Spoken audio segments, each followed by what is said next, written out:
हाल ही में भारतीय space agency ISRO के द्वारा नासा के तथ्यों की मदद से राम सेतु का रहस्य खोल दिया गया है। इसरो के द्वारा समुद्र के भीतर स्थित राम सेतु का पहला नक्शा तैयार कर लिया गया है। आपको इसके बारे में संपूर्ण जानकारी देंगे, लेकिन इससे पहले आप हमारी इस वीडियो को लाइक कर लीजिए, शेयर कर दीजिए, सब्सक्राइब कर दीजिए हमारे चैनल मोजो पत्रकार को, जिससे आपको और भी नोटिफिकेशन टाइम टू टाइम मिलती रहे। नमस्कार, स्वागत है आपका मोजो पत्रकार में। मैं हूं आपके साथ उद्देश्य मंगल। आपको बता दें कि इसरो के वैज्ञानिकों ने अमेरिकी सैटेलाइट से मिले डेटा का इस्तेमाल करके राम सेतु का अब तक का सबसे विस्तृत नक्शा बनाया है। इस नक्शे से भारत और श्रीलंका के बीच बने जमीनी पुल के निर्माण को लेकर चल रहे विवादों को सुलझाने में मदद मिलने की उम्मीद है।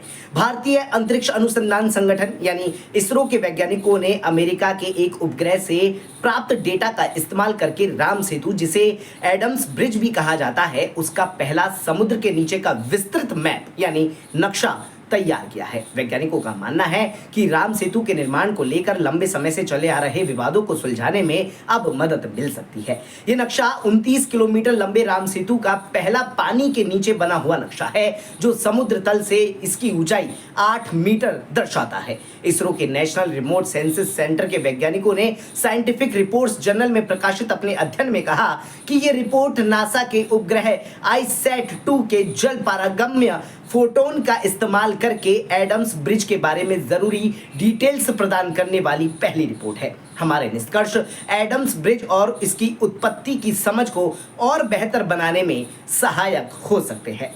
ये उपग्रह एक लेजर अल्टीमीटर से लैस है, जो समुद्र के उथले क्षेत्रों में किसी भी संरचना की ऊंचाई को मापने के लिए फोटोन या प्रकाश के कणों को पानी में प्रवेश करने की अनुमति देता है। एडम्स ब्रिज भारत में रामेश्वरम द्वीप के दक्षिण पूर्वी पॉइंट धनुषकोडी से श्रीलंका के मन्नार द्वीप में तलाई मन्नार के उत्तरी पश्चिमी छोर तक फैला है। ये चूना पत्थर की छिछली चट्टानों की एक श्रृंखला से बनी पानी के नीचे की एक चोटी है, जिसके कुछ हिस्से पानी के ऊपर दिखाई देते हैं, लेकिन यहाँ कोई चट्टान या वनस्पति नहीं है। बता दें कि जोधपुर और हैदराबाद के NRSC शोधकर्ताओं ने एडम्स ब्रिज के बारे में कई जटिल विवरणों का पता लगाने के लिए नासा सैटेलाइट से खींची गई तस्वीरों का विश्लेषण किया।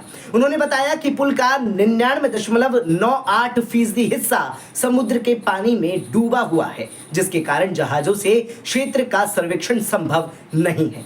वैज्ञानिकों ने पुल के नीचे 2 से 3 मीटर की गहराई वाले 11 संकरे चैनलों का पता लगाया, जो मन्नार की खाड़ी और पाक जलडमरू मध्य के बीच पानी के मुक्त प्रवाह या आदान प्रदान की सुविधा प्रदान करते हैं। भूवैज्ञानिक प्रमाण बताते हैं कि भारत और श्रीलंका की उत्पत्ति का आपस में गहरा संबंध है।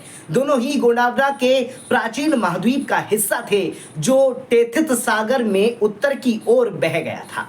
लगभग 35 से 55 मिलियन वर्ष पहले लोरेशिया नाम के एक अन्य महाद्वीप से टकराकर अपनी वर्तमान स्थिति में अब ये आ गया था। वैज्ञानिकों का कहना है कि ऐसी गतिविधियों और हिमनदों के पिघलने से जुड़े समुद्र के स्तर में उतार चढ़ाव के कारण जमीनी पुल ऊपर आ सकता है। रामेश्वरम के मंदिर में अभिलेख से पता चलता है कि ये पुल 1480 तक पानी के ऊपर था और एक चक्रवात के दौरान जलमग्न हो गया था।